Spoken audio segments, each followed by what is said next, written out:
I'm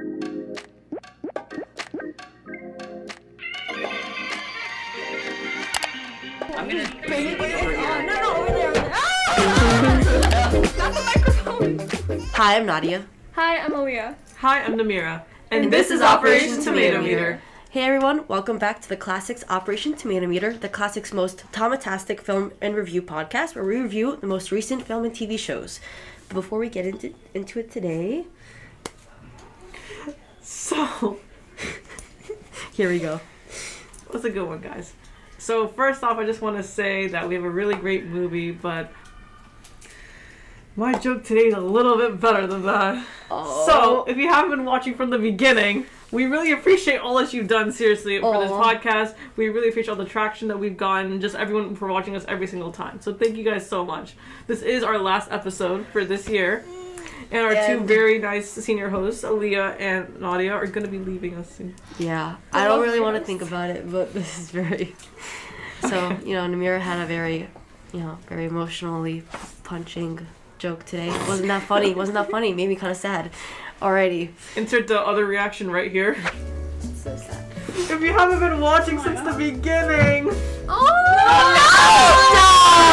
I'm doing you're done. I'm so done. No, don't. I will cry. Okay, on to the real joke. If you haven't been stuck in the dark hold, then you know about the newest movie, Doctor Strange in the Multiverse of Madness. So this film starts out with a dream sequence where Doctor Strange is with this mysterious girl, and he meets her in real life. Her name is America Chavez, and it turns out that she can travel through the multiverse, which is shocking, and she ends up taking him into another universe, and they have to try to escape. And they have some adventures, and they go through the universe. They go through many universes, and they're being chased by a demon who we later see is Wanda. And it's sort of a continuation. Her story is a continuation of WandaVision. And she's basically searching for a universe in which she has her kids again, even though they're not her real kids. So it follows her story as well as the story of Doctor Strange in America. She learns to use her powers, and as Wanda learns that she can't, destroy people's lives just for her own happiness. Yeah, it was a lot, the film, but... It was a lot. Another multiverse movie. I know, right? Following everywhere. It's trending. Just a little bit. The multiverse theme. All right. Now, before, it will be our last time doing our favorite segment, Rotten or Not, where we try to delve into the tomato heads back at Rotten Tomatoes and see what they thought about this film. So, starting off with the critics, do you want to go first, Aaliyah?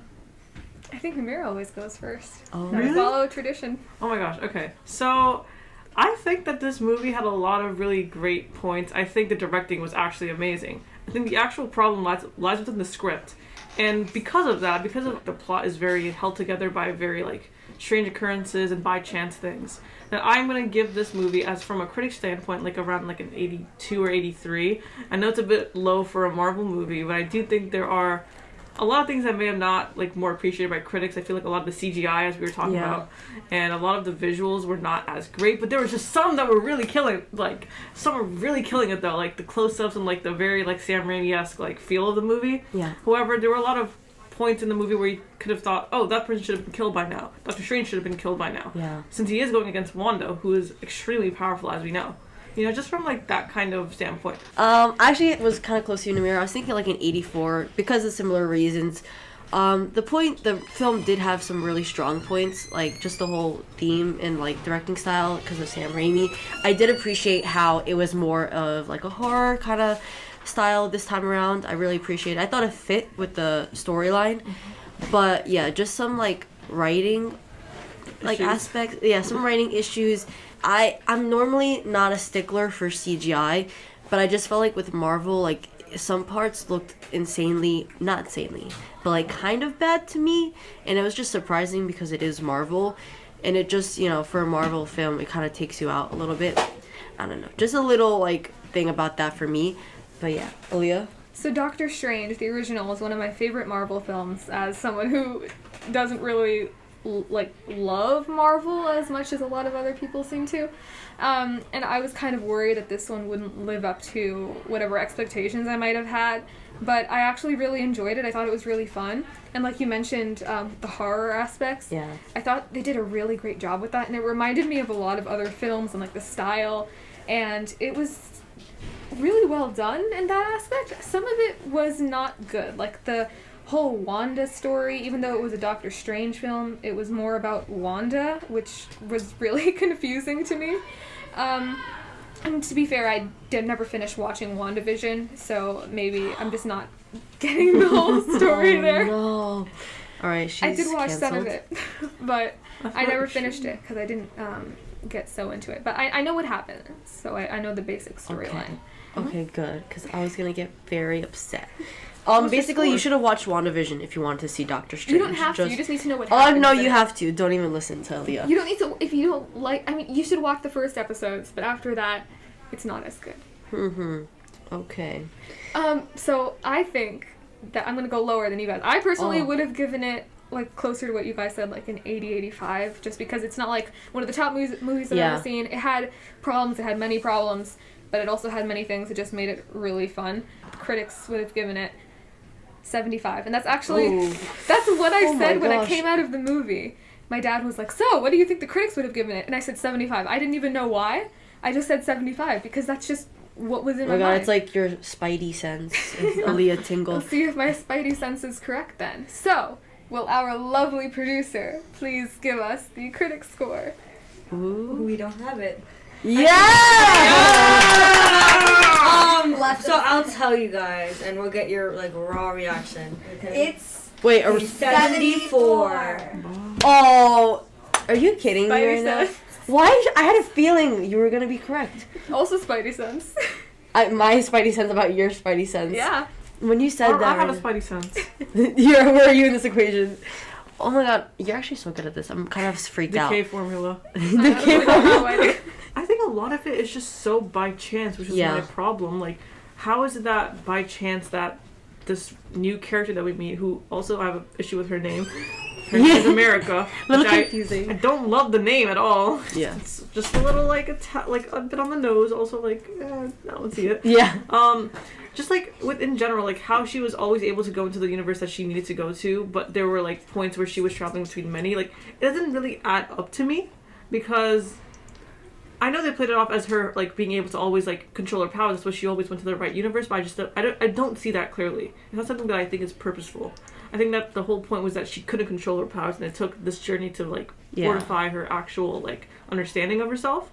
But just her story in general is also something that I don't necessarily know what Marvel's going to be doing with that in the future. Because we do know that her parents are still out there, right? Mm-hmm. I want to see that come into play more. Also, I did not love the beginning scene. I really did not love that. That's just my personal opinion. Oh, with the dream sequence? I thought it looked terrible. I thought that as well. I thought, like, and not even just CGI, but it was kind of like a give and take.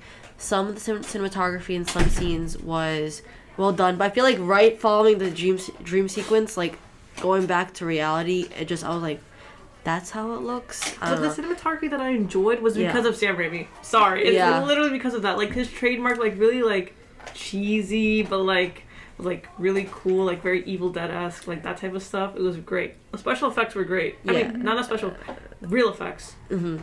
Real effects were really good. Like, Doctor Strange's whole, like, corpse look.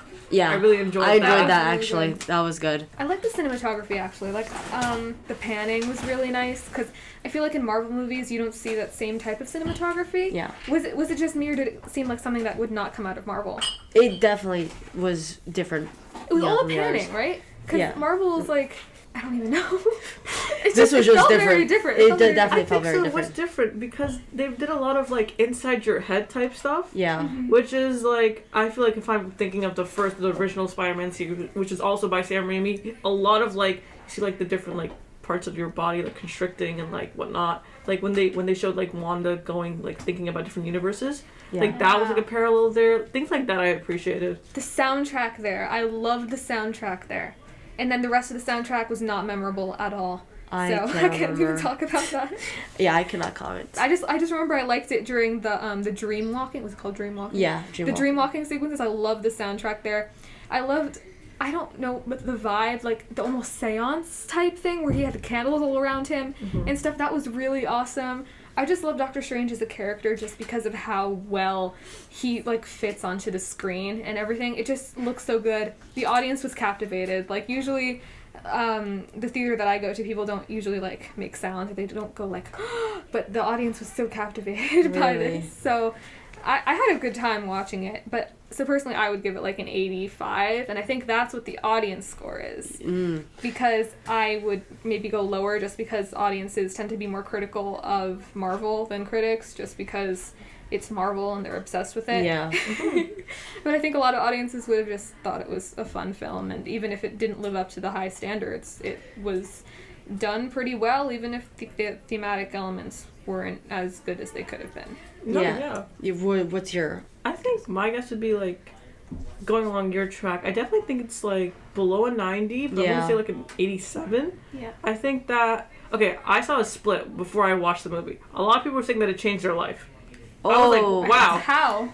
That is interesting. That's what I heard. Interesting take. And other people were like, yeah, it was fine. It was just another Marvel movie. Yeah. So like, it was a little overhyped for me, but I just like enjoyed watching the storyline in general. Again, Yeah. I also love Doctor Strange. I think he's like he's really cool. I like the magic characters a lot. Talking with the audience, I do agree. I think it's under 90.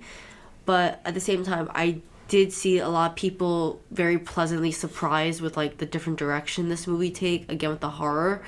Like I know some people that were saying they got jump scared by certain points in the film. So I think a lot of people would have found that aspect really enticing.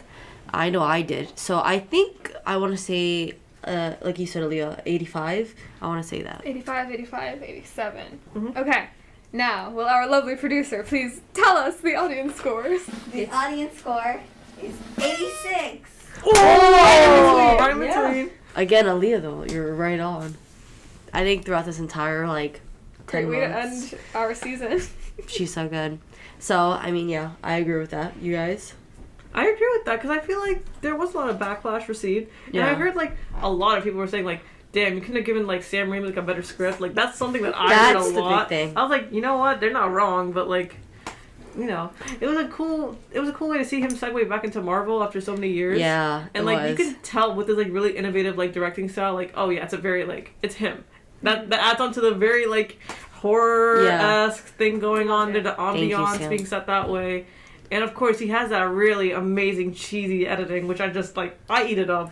I really do. Like the little fades in. Like I eat that up It because fits so well. it fits. Yeah, it fits. Okay, I'm gonna say something. You guys tell me if I'm right. Okay. Ghostbusters. Eh? Oh. Anyone I'm getting brain. Ghostbusters vibe? Like the original Ghostbusters with the demon and the zombie. Like the Why is my even like brain- the effects. Didn't it seem like Ghostbusters? Like it was cheesy, like just like really like stupid. You're probably stupid right. Theme there. You're probably right, but my brain is so... I don't blank. remember. I don't I don't think know. I've seen the I original was watching it and Ghostbusters. oh my god. I'm a Nameera. millennial. No, Wow. I'm not a millennial. Sorry, that's, Yeah. I'm Gen Z. This was very Ghostbusters-esque. The vibe of it, the effects toward the end, like that cheesiness that you were talking Oh. about. And they really put that into this film. And I love horror, so I just like that they were incorporating that into Marvel, and I feel like they Yeah. should definitely go in that direction. It's a more. very logical, actually, when you think about it. Like, I thought it made a lot of sense for the Yes. Scarlet Witch to be, like, in the horror genre. And I want to talk more about this new character, America. How do Oh, you feel yes. about her powers and like where she came from? Because it all seems very random to me, but I'm sure in the grand scheme of things, in the grand scheme of things, you're the, yeah. Sorry, that was a little too Doctor Strange, but I don't like her name. I really I don't. Oh. I feel like they're throwing in like they're just. I don't know who they is. The collective they. Marvel. There's a lot of diversity points going on, which I don't think fits in. Like, at the beginning we have, like, a scene in Spanish, which I don't understand, like, the point of starting the opening scene in Spanish, but that having some sort of, like, really fulfilling purpose. Yeah. That's my take on that. Yeah. Because I was confused. I was like, is this the wrong, like, am I in, like, a... Am I in the wrong Wrong theater? place. So I was like, yeah. I mean, to be fair, America is a pretty common name, Yeah. like in Latin America. Really? Because it's America. Like, America doesn't necessarily have to refer to the United States of America. Yeah. It's America as in, like, the continents of America. I don't know So it's people actually name people that. I knew someone named America. Really? So it wasn't that weird to me. It was, like, we get it, Marvel. Like, we get it. We know that most of your characters are, like, white dudes. Like, we get it. And we get that Doctor you're Strange. getting backlash about it. And if you're going to keep on trying to incorporate diversity, that's fine, right? But, like, people are going to get mad because you're forcing diversity, and then people are also going to get mad if you're not forcing diversity. So, they can't win. It's like, no, but like there's a point in this thing where she goes, "Ay Dios míos," and it's like it's just like not the time for that. It's like, girl, you gotta run. Like, I don't need time for you to talk. That first scene was really weird to me, and it wasn't Yeah. just because of the Spanish, which was like really weird. It was like, does he know Spanish now? It was just like, it felt like I was like, this has to be fake. Like, the acting was so bad. That's what I was thinking. Because when she was like, "You're killing me," and she just like, Stood there. the way it was delivered, and also just the line, like, That's "You're so killing me." bad. He's like, "I know." I was like, this is not a great Was start it to the supposed to film. be bad? Because it wasn't just a dream. It was also like supposed to be in another universe. Yeah, it's supposed to be like it actually happened in another universe. Oh, just a final note.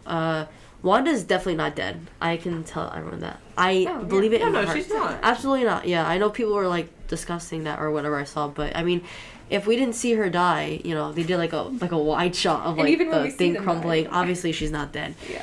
I mean, of course they can't say it, but at the end, I did want to see Wanda will return. But of course, they can't give that away. But she's not. Yeah. But we know.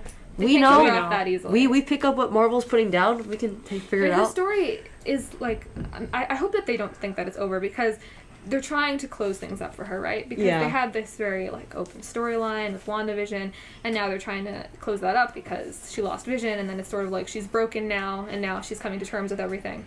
So I hope that they give her something new to do and make her like, you know, one of those strong characters that like she was in Yeah. the beginning. I wholeheartedly agree. With I really Wanda. want to see like a Wanda, Doctor Strange, and Loki crossover. That would be insane, in my That opinion. would be very. Because that's insane. like the magical trio right there. Which So- now you're making me think of Thor Love and Thunder. Yeah, that's a new movie that's coming. I can't wait for that one to come out. Yeah, But as for Doctor Strange, I think that's it, right? yeah. Yeah, I personally enjoyed it. I think it had its strong points, it had its weak points, but it was a great return just for Sam Raimi. So that's a wrap for our last episode with Aaleia and I. As always, thank you for everything these past few months. As always, follow us on Spotify, follow us on Instagram, TikTok at THHS Classic, subscribe to our YouTube, and rate us 5 stars on Apple Podcasts.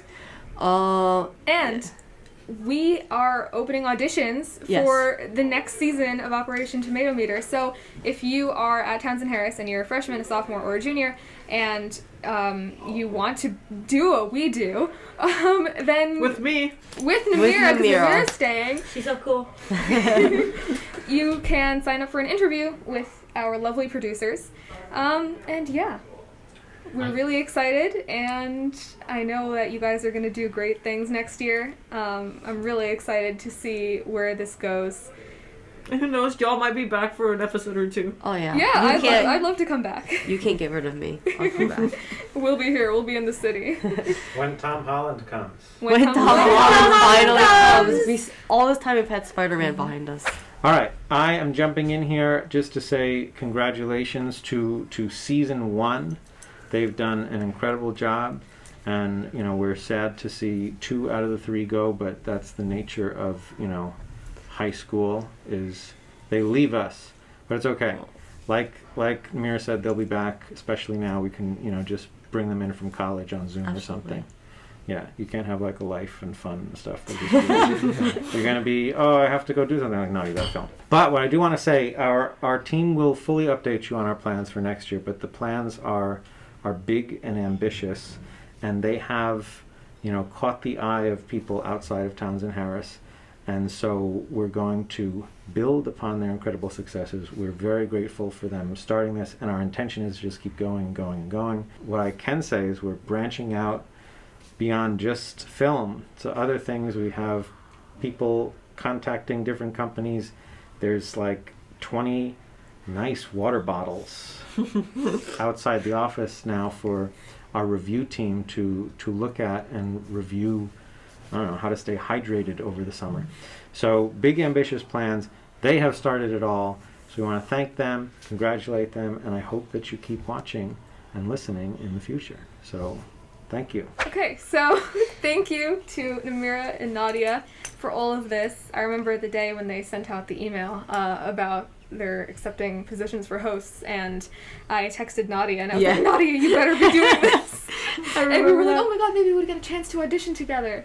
And we did, and now we're doing this, and I honestly can't imagine my senior year without all this. So this was like my favorite thing about this year, maybe. Aww. It's Tomatometer. So thank you to my fellow hosts and to our lovely producers, without whom we couldn't have done any of this. Our lovely producers.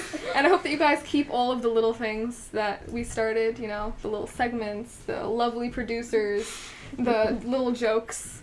Yeah. And we're going to be watching you guys. Thank you guys for starting this and giving us like an outlet to put all our thoughts into the world. I know we had like the film club at school, but this is really something that I never thought that I would be into. And I realized everyone can be a critic, and that teenagers, we have opinions and we have voices that actually do matter. And I really hope this keeps going in the future. So thank you guys. Thank you. Aaleia said everything so well, so I don't really have to say much, but as she always does. It's been really, really fun this year. Like Leah said, I could never have imagined this even happening. So when I saw the Classic announced they're holding auditions, I was so excited. And like, I talked to Aaleia, and then we auditioned, and then I remember screaming when we got like accepted. So it was a bunch of like very exciting news for us, and it was just everything I could have hoped for. It was kind of like weekly, it was like therapy, you know, to just like let all your emotions out about like film. And it was like, thank you, Nameera, Nameera is really great in the film club, by the way, so I was really excited. And yeah, it's just really, really nice way to, it was definitely just a way to get through the year. And I've made a lot of great memories watching the films, like the 1 week Nadia's notes. Yes. I did it from home, so just a lot of good memories through this podcast. I'm going to really miss it, and I'm excited to watch next year. And just, thank you to everyone. This was definitely a very special part of my senior year, so thank you.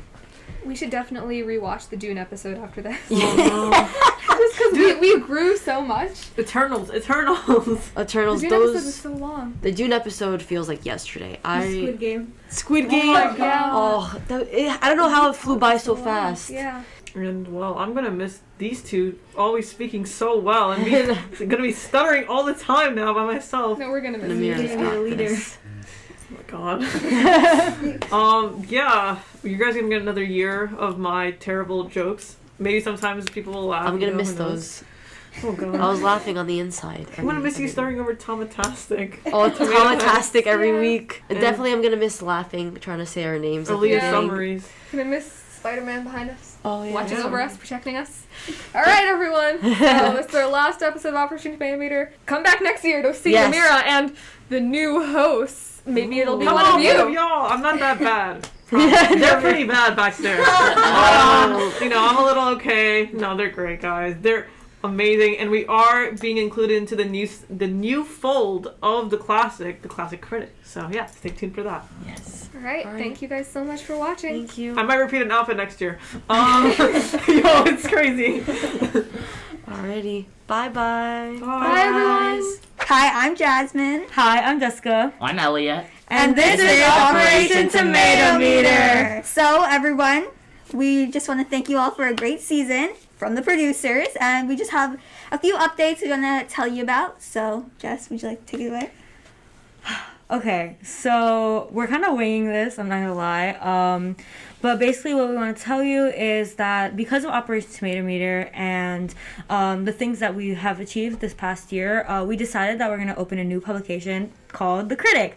It's still with the Classic, so it's going to be called The Classic Critic, but it's going to be a new domain that me and Jasmine are going to be editors-in-chief of, and obviously Elliot will be a part I'll of. still be like a supervisor, consultant, something like that. We'll give him a good role. Don't worry, I'll guys. Be fine.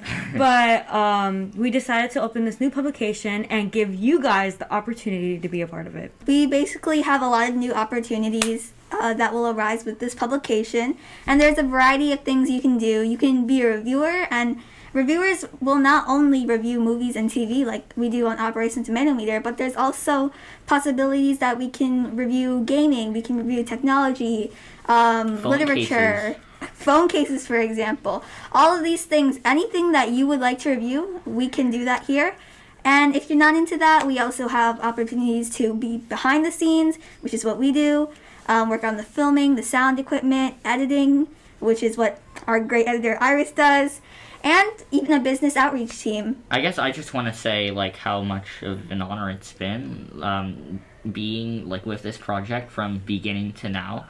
This, again, started out as just, like, some random idea I had, and then I decided, like, haphazardly the next day to write this, like, 3-page document on how the methodical steps to get certified on Rotten Tomatoes, and I thought it was just crazy enough to work. And I think our plans for that since then have changed a bit, but I think we've been just as successful and just as meaningful of an experience. So yeah, I mean, it's like, it's honestly just like insane for me to see that the progression. Yeah, and even though we didn't get certified by Rotten Tomatoes, we have achieved some sort of success by getting the attention of Rotten Tomatoes and becoming friends with Rotten Tomatoes, I would say. And contacts with them now. Yeah, and we've also have contacts with NBC Universal, Disney Plus, and Netflix, and it's really amazing that we have all done this, and we would love for more people to be a part of this and give you guys the opportunity to be a part of our team and the bigger scope of things that we hope to achieve in the future. So thank you guys for all the work you guys have done. I know you guys will like take the critic to bigger and better lengths. And thank you to you guys who've stayed with us. If it's your first time watching, welcome. If you've been watching since the Dune episode, welcome back. Thank you for sticking with us, and we hope that you'll all continue to watch, and Yeah. Lastly, we would like to thank, of course, Elliot for planting the seed, as I like to call it, in this project that's grown to be such this enormous thing with such a great crowd surrounding it. And also to our other behind-the-scenes helpers, Mr. Sweeney, for having the faith in us to be able to do this and further along our progress. To our editor, Iris, for working so meticulously and quickly to get out these episodes at the last minute. We appreciate you so much for all that you have done. And to all our friends and supporters out there who have been supporting us since the Tom Holland Challenge, which we will still be working on, we promise you that. But, yeah, I think that's it. I have a couple last thank yous. I'd like to thank Sofia, our advisor. She has really been a rock with this whole Operation Tomatometer, and she was one of the first people we told about the critic. And so thank you, Sofia, when you watch this or when you listen to this. Thank you so much for being with us always. And lastly, a little thank you for me is to Mr. O in the Phoenix office, which has given us refuge during our time with Operation Tomatometer. That office has heard it all. And I'd like to thank Elliot, obviously, for being always there. You have become such a great friend to me and this past year. And to Jasmine, who I'm so happy and grateful to work with next year. And I love these people here. And if you want to join us, you can become friends with us. Yeah, we're a great team. We're a great team right here. We're the trio. So very approachable. Yeah. Everything will be linked down in the bio to apply to be a part of our team, or if you want to be a part of the critic. And I think it's time to sign off, guys. Yeah. This is Operation Tomatometer Season 1. Signing off. Signing off. Bye. Bye.